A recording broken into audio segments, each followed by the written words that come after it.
berikan kita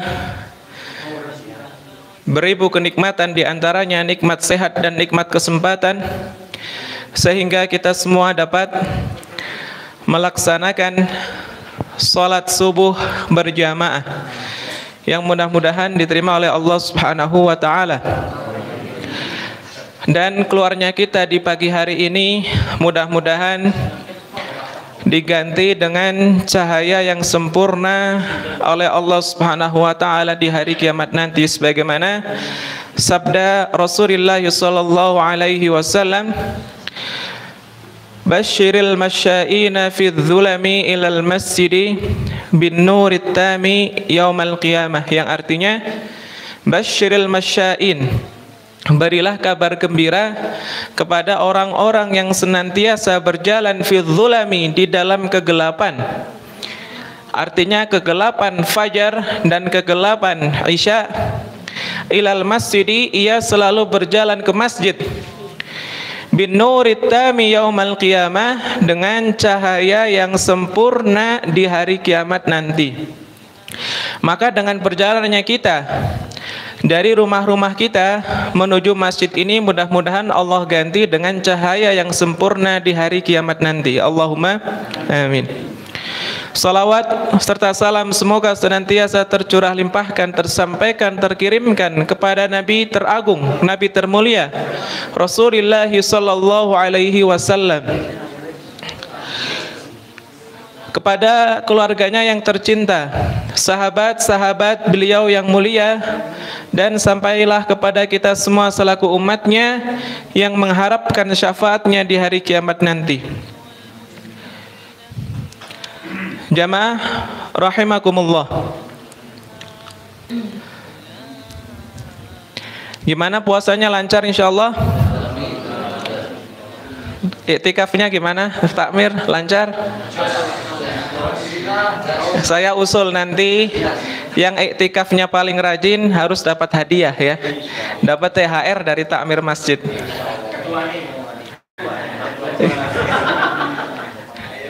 Ada colokan kecil nggak? Yang laptop mungkin Pak Fatah? Ada colokan yang gepeng? Oh ya, alhamdulillah ada. Berarti kita jadi proyektor. Baik.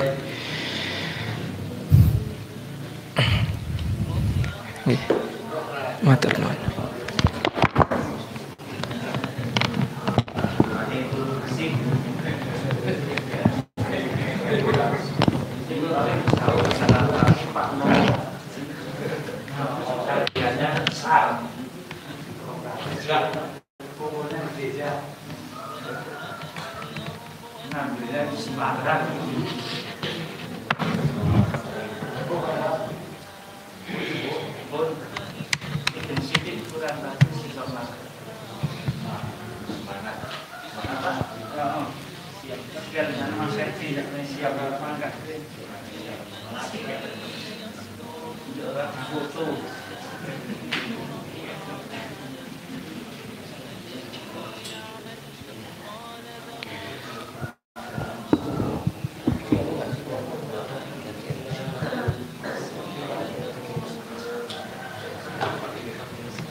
Baik.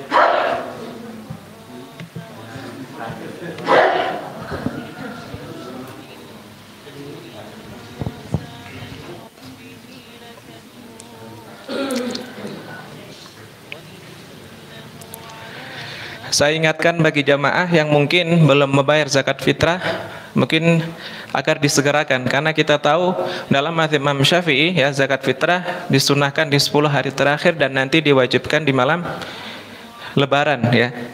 Baik, kemudian saya ingatkan dengan nasihat Syekh yang kemarin bahwasanya zakat fitrah bagi istri itu, kalau istri yang mampu wajib mengeluarkan zakat sendiri untuk mensucikan harta istri-istri kita. Seperti itu. Baik. Bismillahirrahmanirrahim. Kita akan memulai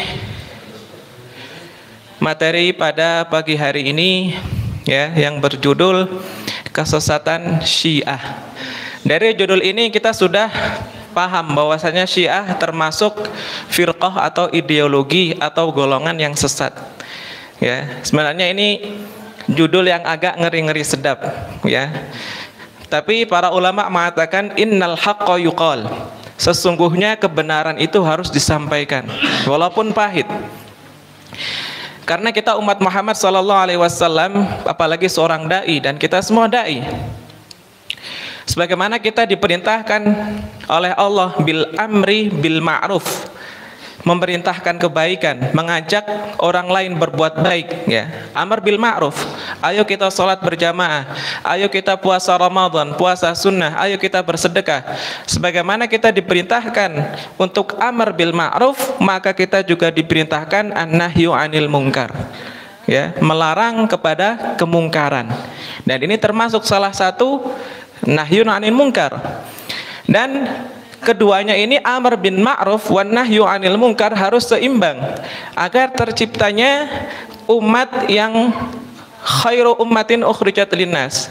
Maka Allah Ta'ala berfirman, kuntum khairu ummatin ukhrijat linnas. Kalian wahai umat Muhammad adalah sebaik-baik umat yang dikeluarkan untuk manusia. Kenapa umat Muhammad sebaik-baik umat? Ta'muruna bil ma'ruf wa tanhauna 'anil munkar wa tu'minuna billah. 3 poin, kita menjadi sebaik-baik umat dari umat yang lain karena kita amar bil ma'ruf, nahi 'anil munkar, dan kita beriman kepada Allah Subhanahu wa taala. Mudah-mudahan kita semua termasuk ayat ini yang selalu amar bil ma'ruf, nahyu 'anil munkar, dan beriman kepada Allah dan Rasulnya. Jamaah rahimakumullah, tujuan saya menulis judul ini ya, karena ternyata masih banyak orang yang menganggap bahwasanya perbedaan kita ahli sunnah wal jamaah dengan Syiah itu hanya perbedaan furu'iyah atau perbedaan cabang. Mereka mengatakan perbedaan kita dengan kalian seperti halnya perbedaan mazhab Syafi'i dan mazhab Hambali, atau Maliki atau Hanafi. Maka saya katakan itu tidak betul. Karena sungguh perbedaan kita ahli sunnah wal jamaah dengan mereka Syiah, perbedaannya pada bab akidah, pada bab usul, pada bab ya dasar. Maka ketika seseorang berbeda dalam akidah, tidak bisa ditoleransi lagi, tidak bisa ditoleransi lagi. Adapun perbedaan pada cabang furu'iyah yang nanti kita akan jelaskan insyaallah taala, maka itu kita boleh ya bertoleransi. Jadi ada perbedaan yang kita boleh bertoleransi, boleh berbeda pendapat, dan ada perbedaan yang kita tidak boleh berbeda dengannya. Nah, baik. Sebelum kita membahas lebih jauh mengenai pembahasan Syiah, di sini perlu saya sampaikan perbedaan al-ikhtilaf dan al-khilaf. Bahwasanya al-ikhtilaf itu artinya perbedaan, berasal dari kata ikhtalafa yakhtalifu ikhtilaf. Maka kita sering mendengar ikhtilafal ulama, para ulama berbeda pendapat. Maka perbedaan pendapat para ulama disebut ikhtilaf. Lawan katanya al-khilaf. Al-khilaf di sini perselisihan atau permusuhan. Ya, asal katanya khalafa yukhalifu al-khilaf, permusuhan. Al-ikhtilaf biasanya berlandaskan hadis yang sahih. Adapun al-khilaf tidak berlandaskan hadis yang sahih. Al-ikhtilaf misalkan ya, berdasarkan dengan hadis yang sahih. Contoh misalkan seseorang ketika takbir, ada yang mengangkat hadfa mankibain, sejajar dengan pundak, ada yang mengangkat syahmah udhunain, sejajar dengan daun telinga, dan itu ikhtilaf. Maka ikhtilaf di sini mahmud, artinya terpuji dan menumbuhkan rasa as-suhulah. Ya, as-suhulah itu adalah kemudahan. Jadi dari al-ikhtilaf ini lahirlah as-suhulah, kemudahan. Adapun dari al-khilaf di sini lahir kemadharatan. Itu perbedaan antara al-ikhtilaf dan al-khilaf. Jadi al-ikhtilaf itu positif, adapun al-khilaf itu negatif karena perselisihan dan permusuhan. Itu perbedaan antara apa? Al-ikhtilaf dan al-khilaf. Kemudian pembagian al-ikhtilaf. Al-ikhtilaf itu terbagi menjadi dua macam jemaah. Yang pertama al-ikhtilaf fil furu', pada cabang-cabang fikih. Contoh di sini melafatkan niat. Itu furu'iyah. Dalam mazhab Imam Syafi'i, melafatkan niat salat dan melafatkan niat puasa hukumnya sunnah. Saya ulangi, dalam mazhab Imam Syafi'i. Karena dikiaskan dengan niat haji dan umroh. Adapun dalam mazhab Hambali, ya talaffuz bin niat tidak ada. Jadi niat di hati, tidak dilafatkan. Itu ikhtilaf furu' yang kita boleh berbeda karena sama-sama ada perlandaskan dalil. Kemudian dalam takbiratul ihram yang tadi saya jelaskan, ada yang mengangkat sejajar dengan pundak, ada yang mengangkat sejajar dengan telinga. Kemudian membaca basmalah, ada yang membaca basmalah dengan sir dan ada yang membaca basmalah dengan al-jahr, dan keduanya ada dalilnya.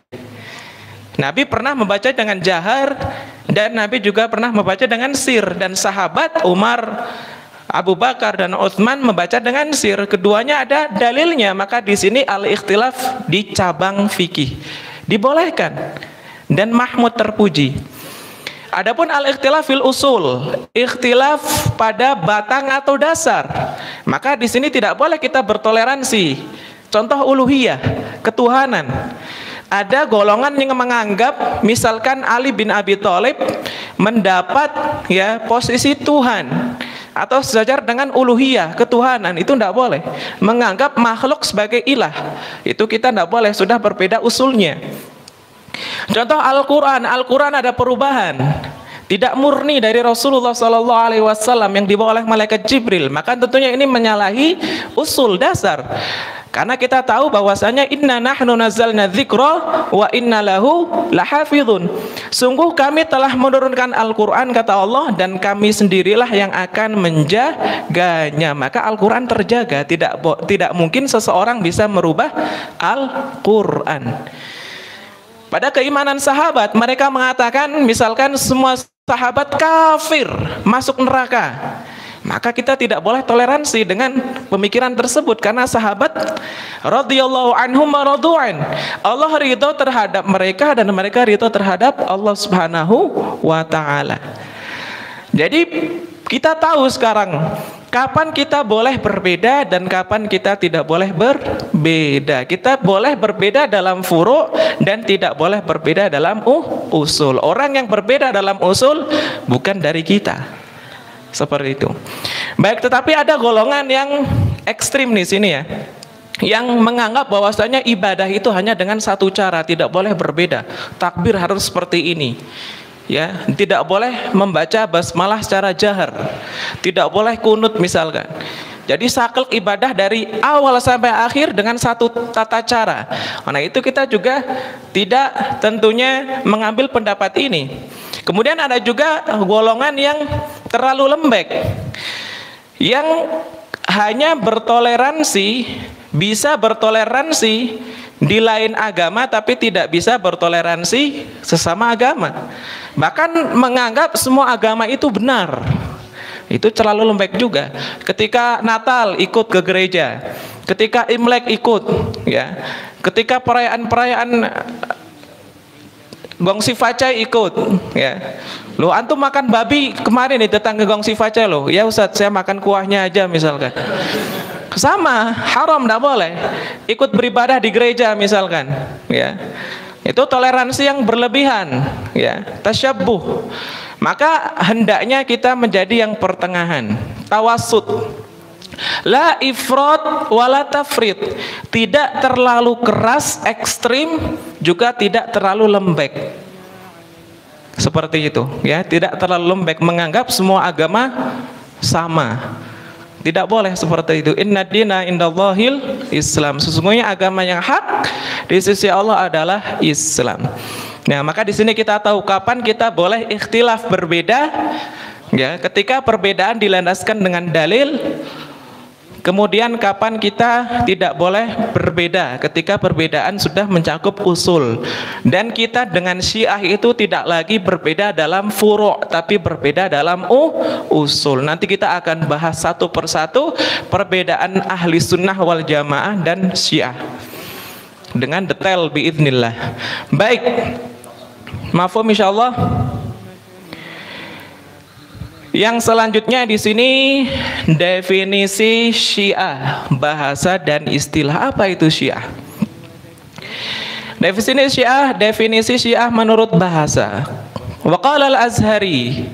Al-Imam Al-Azhari di sini adalah imam ya dalam lughah sekitar abad ke-4 Hijriah. Nah, beliau adalah seorang imam yang mahir dalam ilmu bahasa.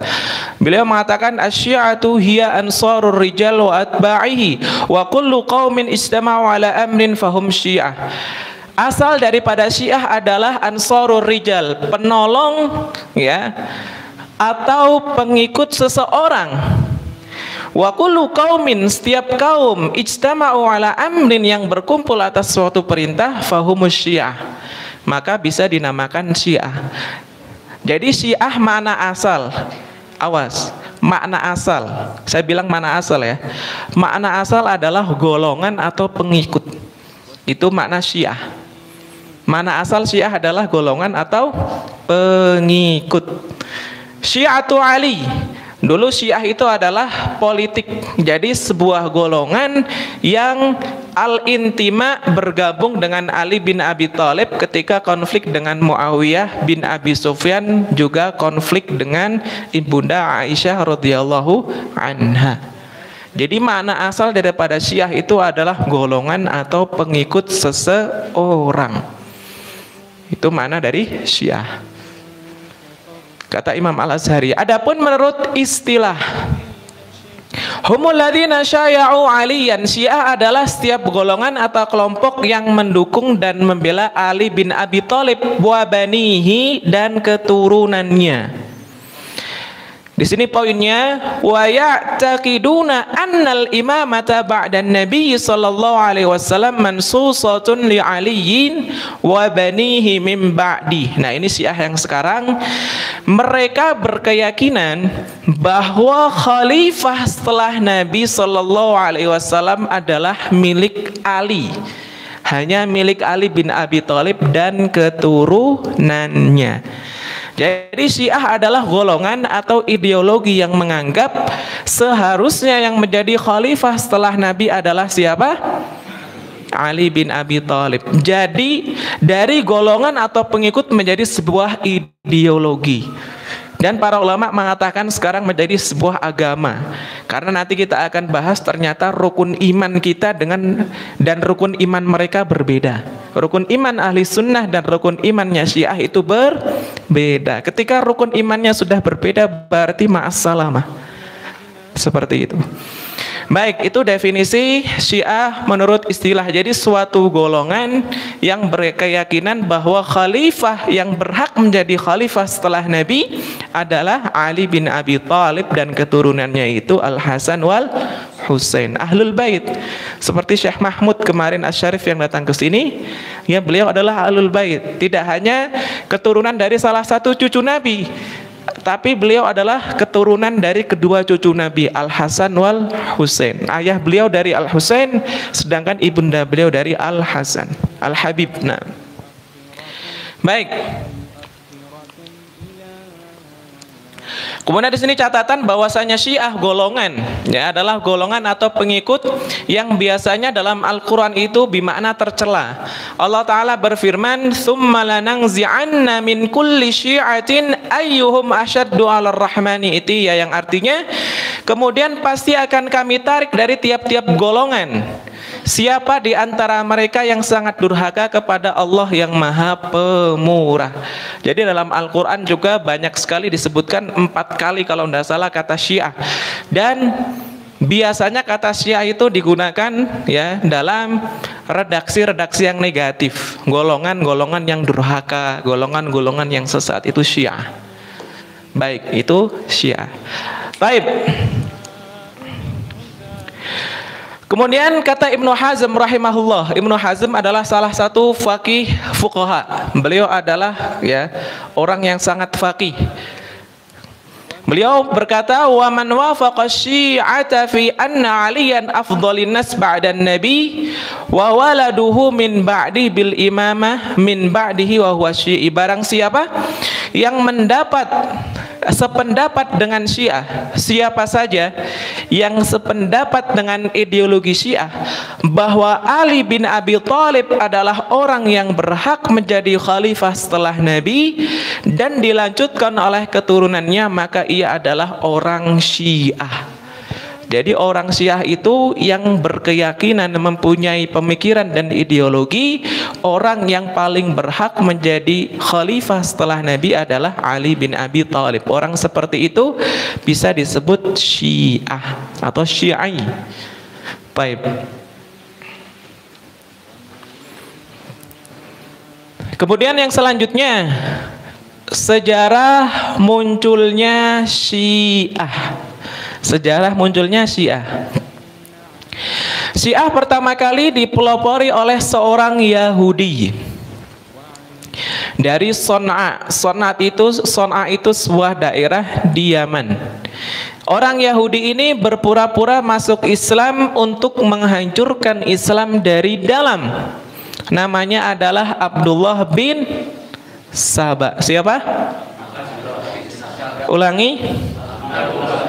Sekali lagi, Abdullah bin Saba. Jadi jangan sampai kita menamai anak kita Abdullah bin Saba, pelopor Syiah, ya. Naudzubillah. Baik. Munafik Yahudi yang berpura-pura masuk Islam untuk menghancurkan Islam dari dalam, atau dikenal dengan nama Ibnu Sauda. Sauda itu hitam, mungkin kulitnya hitam atau apa, wallahu a'lam bishawab.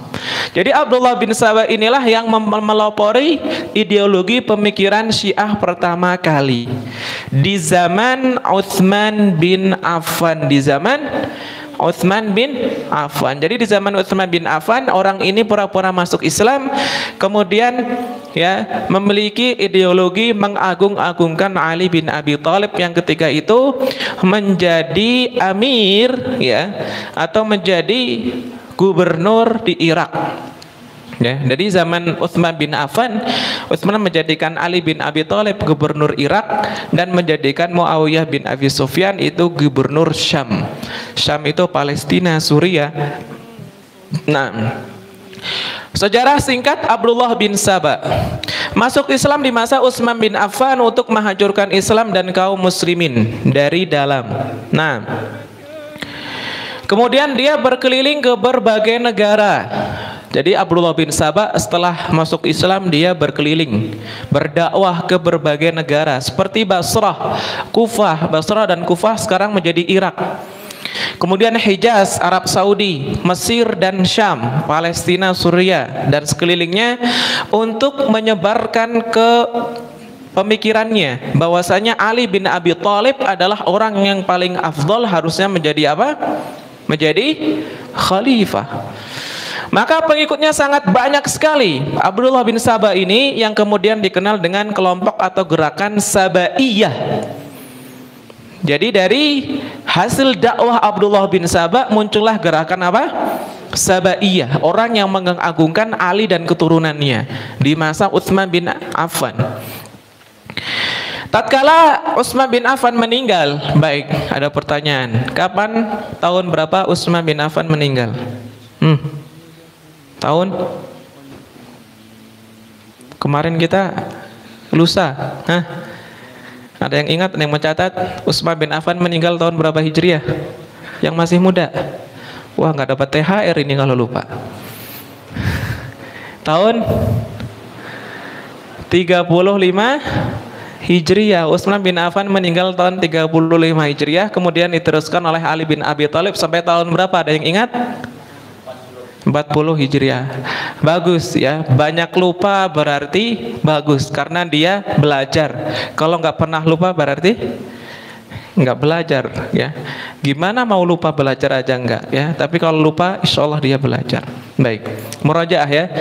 Jadi ketika Nabi meninggal tahun 11 Hijriah, kemudian diteruskan oleh Abu Bakar sampai tahun 13 Hijriah. 13 Hijriah diteruskan oleh Umar bin Khattab sampai tahun 23 Hijriah. 23 diteruskan oleh Utsman bin Affan sampai tahun 35 baru Ali bin Abi Thalib. Baik. Ketika Utsman bin Affan meninggal dan jatuh kekhilafahan ke tangan Ali bin Abi Thalib, maka kaum Sabaiyah ini semakin gencar menyebarkan pemahamannya dan semakin mengagung-agungkan Ali sampai pada derajat bahwasanya Ali adalah Tuhan. Sabaiyah. Jadi Abdullah bin Sabah bilang Ali itu paling afdol, wah maksum, dia adalah seperti Nabi. Tapi karena perkataannya terus turun-temurun sampai mereka bilang Ali adalah Tuhan. Nah, maka perbedaan kita dan mereka sudah ma'asalamah, sudah tidak bisa ditoleransi lagi. Nah, kemudian sampailah berita tentang kelompok ini, gerakan Sabaiyah kepada Ali bin Abi Thalib. Lalu beliau memerintahkan untuk menangkap semua anggota ya yang diduga sebagai Sabaiyah, termasuk Abdullah bin Sabah dan pengikutnya. Sebagian menyebutkan Ali bin Abi Thalib memberikan kesempatan kepada Abdullah bin Sabah serta pengikutnya selama 3 hari untuk bertaubat agar meninggalkan perkataan bahwasanya Ali adalah Tuhan. Jadi Ali tahu Ali itu dianggap sebagai Tuhan dan Ali enggan, tidak mau ya menangkap mereka. Dalam suatu riwayat dijelaskan kemudian Abdullah bin Sabah itu bertaubat. Adapun pengikutnya itu belum bertaubat sehingga Ali bin Abi Thalib memerintahkan untuk menggali lubang yang sangat besar, khandaq. Khandaq itu lubang yang dalam dan besar. Nah, ada istilah perang khandaq ya atau perang Ahzab. Itu bagus sekali jamaah ceritanya. Baik, Ali pun memerintahkan untuk menggali lubang besar dan menyalakan api untuk membakar Sabaiyah hidup-hidup. Lalu benar ya, meskipun riwayat ini dipertanyakan kesahihannya, tapi tertulis di kitab-kitab sirah bahwasanya Ali bin Abi Thalib membakar 70 orang Sabaiyah yang sudah diberi kesempatan untuk bertaubat tapi tidak mau bertaubat, masih menganggap Ali sebagai Tuhan. Setelah mereka tahu bahwasanya 70 orang ini dibakar oleh Ali, maka mereka semakin yakin Ali itu adalah Tuhan. Karena ada hadis yang menjelaskan la yu'adzibu bin nari illa rabbun nar, tidak menyiksa dengan api kecuali Tuhan api. Tuhan api siapa? Allah. Maka Ali adalah Allah, adalah Tuhan. Kebijakan Ali ini ketika membakar para sahabat, para Sabaiyah ini tentunya dikritisi oleh para sahabat, termasuk Abdullah bin Abbas, Ibnu Abbas, yang sangat mengkritisi kebijakan Ali bin Abi Thalib ya. Tatkala Ali bin Abi Thalib membakar Sabaiyah yang berjumlah berapa? 70 orang. Bayangkan dibakar hidup-hidup karena mereka menganggap Ali sebagai Tuhan. Tapi ternyata teman-temannya malah semakin yakin, loh Rasulullah bersabda la yu'adzibu binar illa rabbun nar, tidak menyiksa dengan api kecuali Tuhan api. Allah, berarti Ali adalah Tuhan.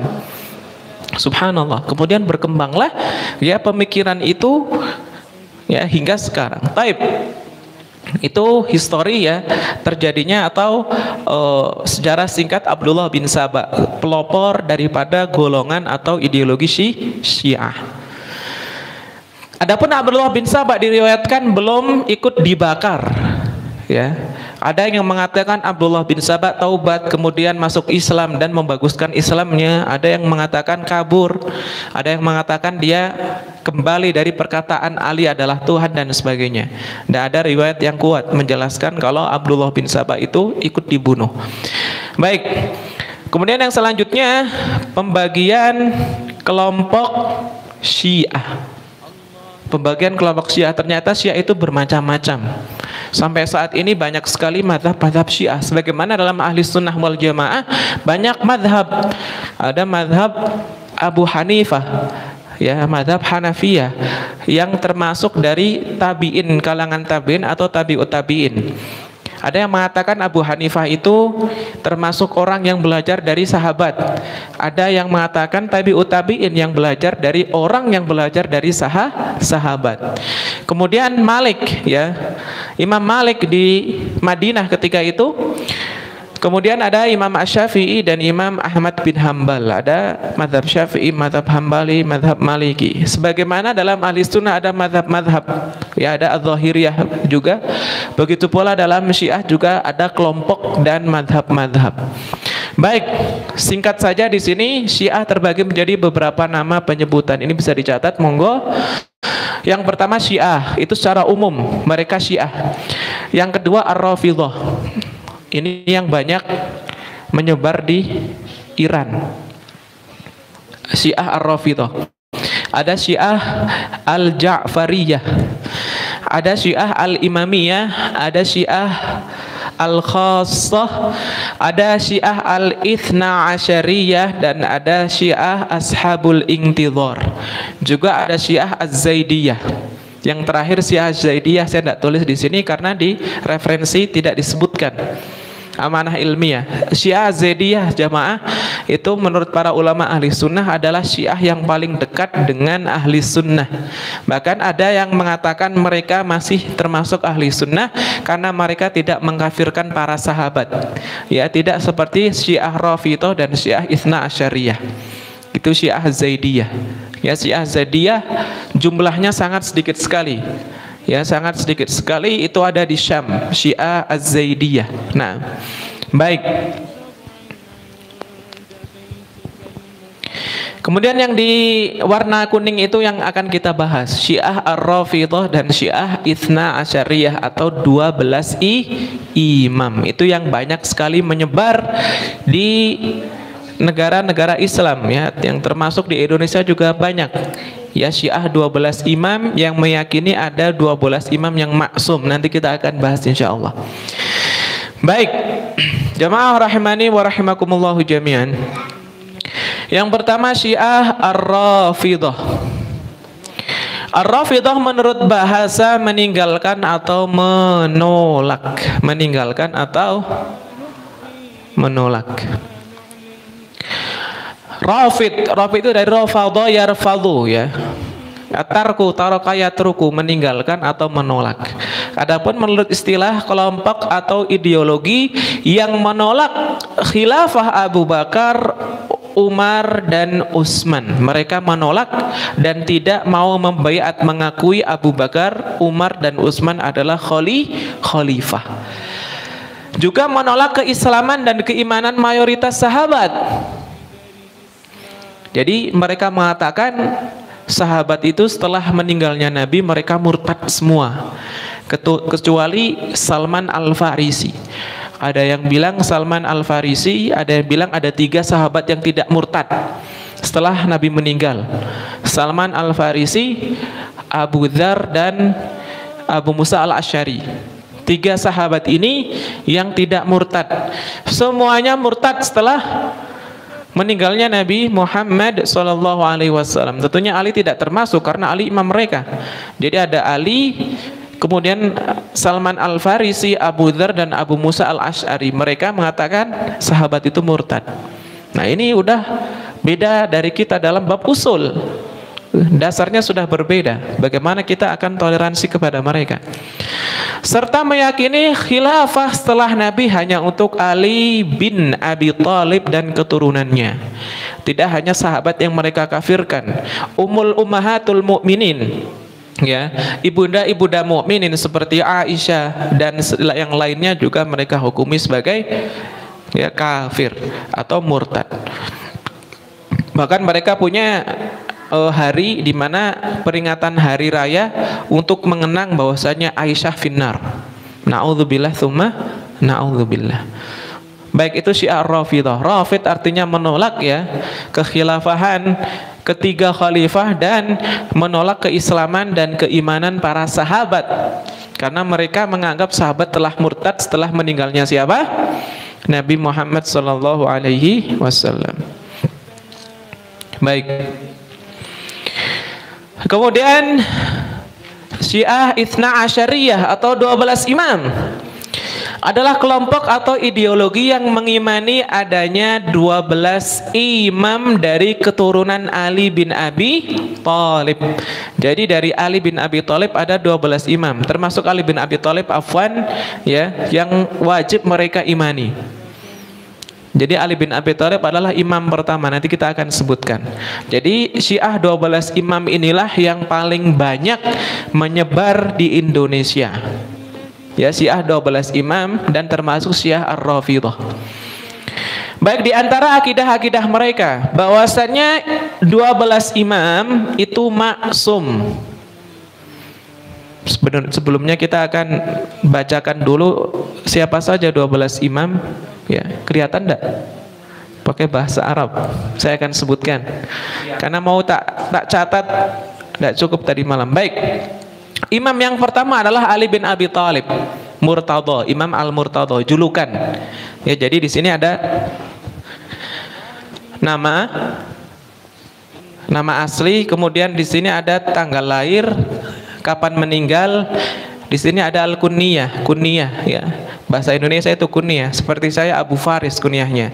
Di sini al-laqab, julukan. Jadi mereka lebih terkenal dengan laqab atau julukan. Baik, 12 imam tersebut adalah yang pertama Ali bin Abi Thalib atau Imam Al-Murtadha. Kemudian yang kedua ada Hasan bin Ali dan yang ketiga Al-Husain bin Ali. Ini ma'ruf, ya.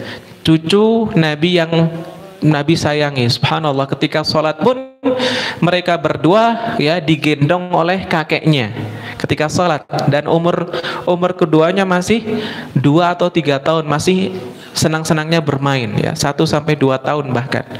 Makanya di sini sangat salah ya apabila sebuah masjid, ya mohon maaf, melarang anak-anak. Itu sebuah kegagalan, karena anak-anak itu ketika di masjid dididik, ya tidak dilarang, tidak diusir. Kalau anak-anak sudah diusir dari kecil, jangan ke masjid, ganggu, maka akan didoktrin, oh saya nggak boleh ke masjid. Akhirnya masjid sepi. Ya, salah seorang ulama mengatakan sebuah musibah masjid apabila sebuah masjid tidak lagi terdengar suara anak-anak. Maka kalau ada anak-anak, kita didik, bukan kita usir. Ya, kita tarbiyah untuk bisa mengikuti sholat. Ketika sholat diam, dengan lemah lembut diajak komunikasi, insya Allah bisa. Nah, apalagi sekarang di Turki itu sedang marak bahwasanya imam masjid mempunyai wadhifah, kewajiban. Ya, setelah sholat mereka mengajak anak-anak bermain. Setelah sholat seorang imam yang hafid Quran, yang syekh di Mesir, di Turki, tidak sembarangan orang menjadi imam. Itu mereka mempunyai kewajiban setelah sholat mengajak anak-anak untuk bermain. Itu pentingnya ya daur atau peran anak-anak dalam generasi Islam. Baik, itu tentang Hasan dan Husain. Kemudian imam yang keempat ada Ali bin Al-Hasan, lebih dikenal dengan Zaidul Abidin. Imam Zaidul Abidin, imam keempat. Ada imam yang kelima, ada Muhammad bin Ali. Ya, Muhammad bin Ali itu cicitnya Ali bin Abi Thalib, Muhammad bin Ali bin Al-Husain. Jadi ini adalah Muhammad bin Ali, cucunya Al-Husain. Lebih dikenal dengan Al-Baqir, Imam Al-Baqir menurut mereka. Kemudian ada Ja'far bin Muhammad bin Ali, ya, lebih dikenal dengan Ja'far As-Sadiq, Ja'far As-Sadiq. Kemudian ada yang ketujuh Musa bin Ja'far As-Sadiq, lebih dikenal dengan Musa Al-Kazim. Kemudian imam yang ke-8 ada Ali bin Musa, lebih dikenal dengan Ali Ar-Ridha. Muhammad bin Ali, ya, lebih dikenal dengan Muhammad Al-Jawad. Ali bin Muhammad, lebih dikenal dengan Ali Al-Hadi. Kemudian Al-Hasan bin Ali, ya, imam ke-11, lebih dikenal Hasan Al-Askari. Dan yang terakhir, yang ke-12 ada Muhammad bin Al-Hasan Al-Askari, ya, yang dikenal sebagai Al-Mahdi, Al-Muntadhar, Mahdi, Imam Mahdi yang ditunggu-tunggu. Jadi sebagaimana dalam akidah Ahlussunnah wal Jamaah kita mengimani adanya imam terakhir, yaitu Imam Mahdi yang akan muncul dari zuriyahnya Rasul, ya, dan yang namanya sama dengan namaku, kata Rasulullah, Muhammad bin Abdullah. Maka di Syiah juga sama mengimani Imam Mahdi. Bedanya di sini Imam Mahdi adalah Muhammad bin Al-Hasan namanya, bukan Muhammad bin Abdullah. Itu yang pertama. Perbedaan yang kedua, Al-Mahdi versi mereka sudah ada, zaman sekarang sudah ada, dari zaman dahulu, bahkan dari tahun 660 Hijriah itu dia sudah ada. sampai sekarang. Tapi Imam Al-Mahdi menurut versi mereka sembunyi di dalam serdab, sembunyi di lubang yang akan keluar di akhir zaman, memimpin Syiah dan membantai ahli sunnah wal jamaah. Jadi dua jamaah sekalian adalah imam ahli sunnah juga. Akan tetapi mereka mengklaim bahwasannya 12 imam ini adalah imam mereka yang maksum. Maksum artinya terjaga dari dosa dan kemaksiatan. Tidak ada yang maksum kecuali para nabi. Jadi imam 1 sampai 11 ini ada. Jadi imam ahli sunnah juga meyakini bahwasanya mereka merupakan ahlul bait. Yang jadi persoalan yang ke-12 ini lahir di abad ke-300 tidak kelihatan di situ. Baik. Di sini lahir di tahun ya 232 Hijriah. Nah, dari abad ke-6 Hijriah ya sampai sekarang masih hidup dan sembunyi dalam serdab. Nah, jadi ini mubham, dipertanyakan kesohihannya imam ke-12. Karena dalam akidah Ahlussunnah wal Jamaah Al-Mahdi Al-Muntadhar itu akan muncul ya dari keturunan Quraisy, yang mana kata Nabi namanya menyamai namaku, Muhammad bin Abdullah. Baik, terakhir jamaah sekalian, terakhir akidah mereka dalam 12 imam. Yang pertama, 12 imam ini adalah maksum, terjaga dari dosa, menganggap lebih afdal dari para nabi dan rasul. Wah, ini sudah masalah, sudah berbeda dalam usul. 12 imam yang tadi kata mereka lebih afdal daripada nabi dan rasul. Bayangkan.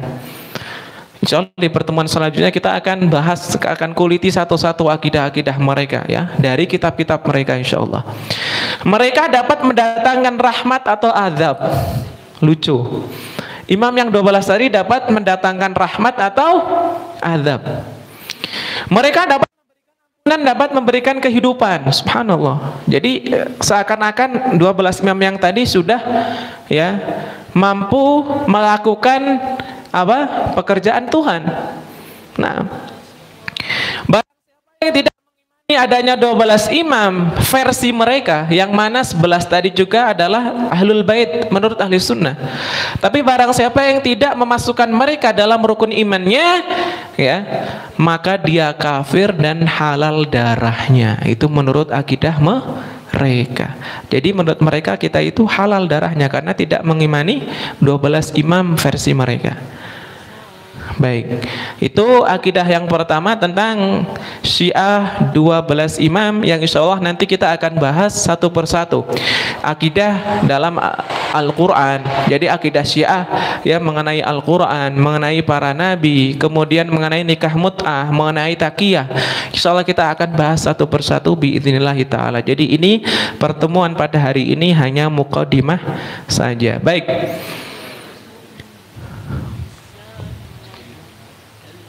Cukup ya.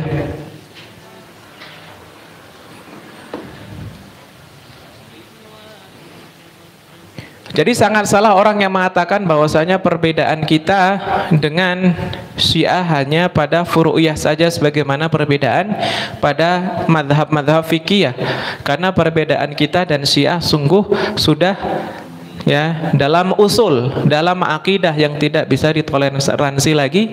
Oleh karena itu kesesatan Syiah itu sangat jelas dan nyata. Barakallahu fikum wa jazakumullahu khairan ya. Mudah-mudahan apa yang disampaikan bermanfaat. Silakan, saya akan buka pertanyaan sebisa mungkin. Adapun pertanyaan-pertanyaan yang memang nanti membutuhkan jawaban lebih kompleks, kita akan jawab di kemudian hari pada waktunya insyaallah taala. Baik, silakan barangkali ada yang ingin bertanya. Barakallahu fikum. Nggih, monggo.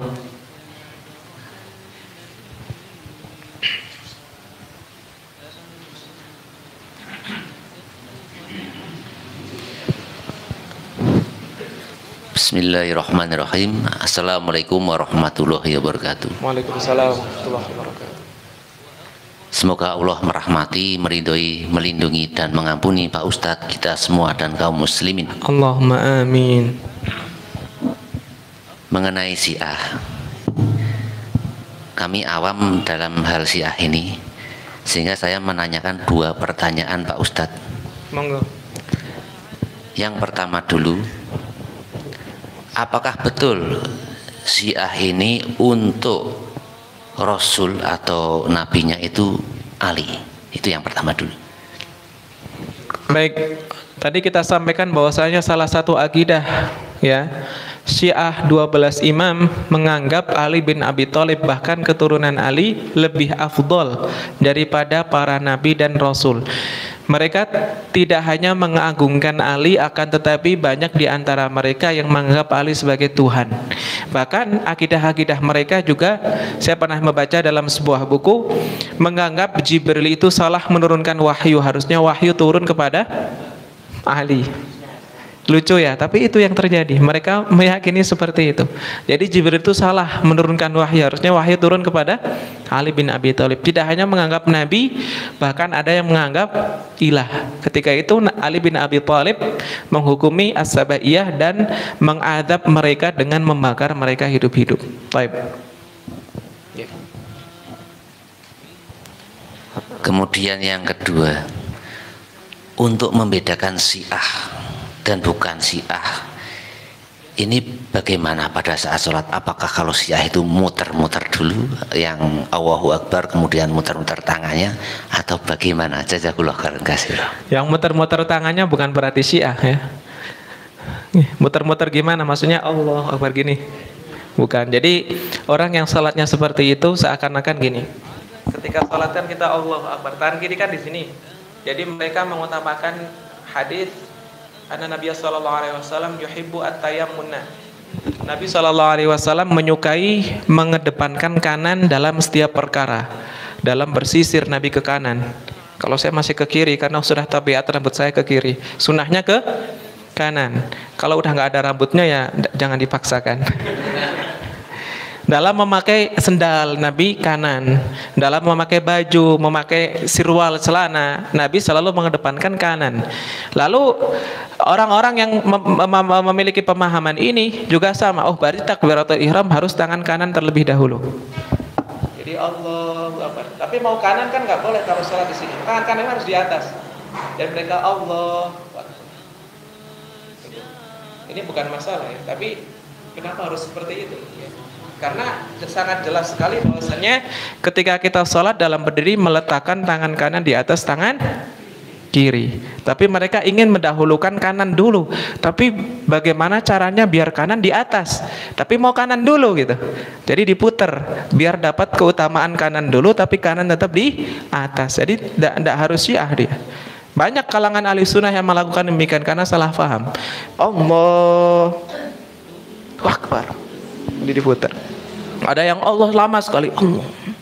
Ada yang sampai 3 kali, sampai 7 kali. Nah itu tidak boleh, itu waswas syaitan. Ketika takbir dalam mazhab Imam Syafi'i kita dibarengkan dengan niat. Niat bisa sebelum sholat. Kalau dalam mazhab Syafi'i tidak sah kecuali dibarengkan dengan takbir. Jadi ketika mau sholat Allahu Akbar, kita niat di hati ketika takbir. Itu dalam mazhab Imam Asy-Syafi'i. Adapun dalam mazhab Imam Hambali itu sebelum sholat niat. Ketika kita pergi ke masjid dan ingin sholat, berarti kita telah berniat ingin melaksanakan sholat. Kecuali saya sampaikan dalam mazhab Imam Asy-Syafi'i. Sekali lagi dalam mazhab Imam Asy-Syafi'i itu niat bersamaan dengan takbiratul ihram. Ya, jadi bukan orang yang muter-muter takbirnya, tidak selalu Syiah. Kita akan bahas nanti bagaimana sholatnya Syiah. Yang sampai yang sependek pengetahuan saya bahwasannya sholatnya Syiah itu hanya 3 waktu saja ya. Pagi, kemudian zuhur itu dijamak dengan asar, dan malam dijamak isya dengan maghrib ya. Kemudian tata caranya juga berbeda, bermacam-macam sih ya, karena mereka juga mempunyai madhab seperti ahli sunnah. Jadi intinya sholatnya saja sudah berbeda. Boro-boro sholatnya, rukun imannya saja sudah berbeda. Tasyahudnya nanti berbeda. Adzannya juga ada yang berbeda. Asyhadu anna aliyan Rasulullah, ada yang seperti itu. Ya, ada yang asyhadu anna aliyan waliyullah ada. Jadi macam-macam ya. Nanti insyaallah kita akan kupas satu persatu pada waktunya biidznillah. Ada pertanyaan lagi? 1,5 pertanyaan. Ya, monggo Pak.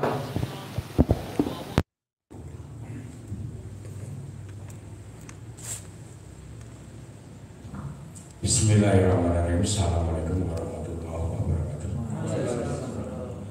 Izin tanya Pak Ustaz.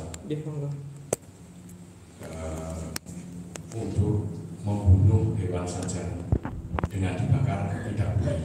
Bahkan yang merupakan nama misalnya tikus berbisa misalnya ular ini dibunuh dengan dibakar tidak boleh. Tapi mengapa tadi diterangkan bahwa Ali membunuh orang Syiah dengan dibakar? Terima kasih.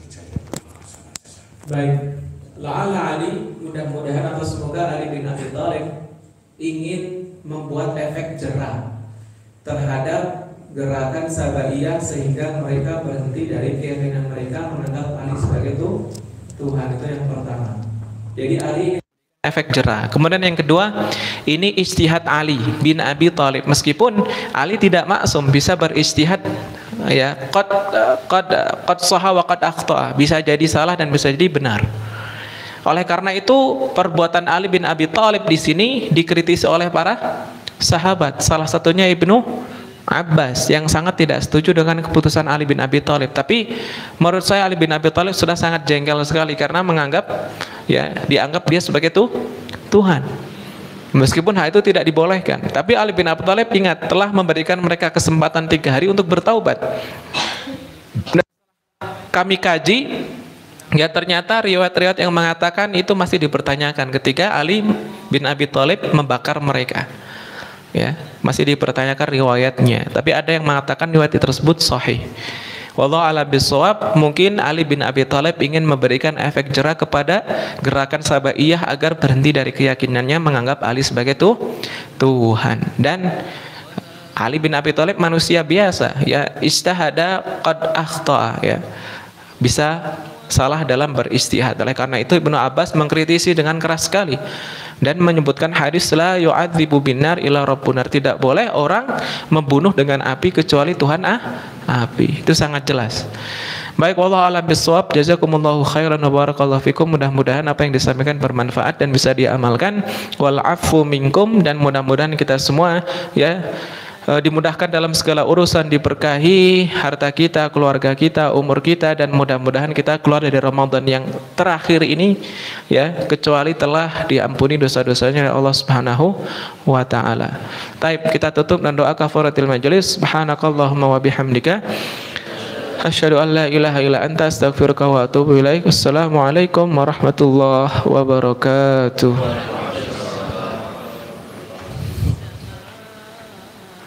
Sudah syuruk, monggo kalau mau sholat dulu kemudian pamit.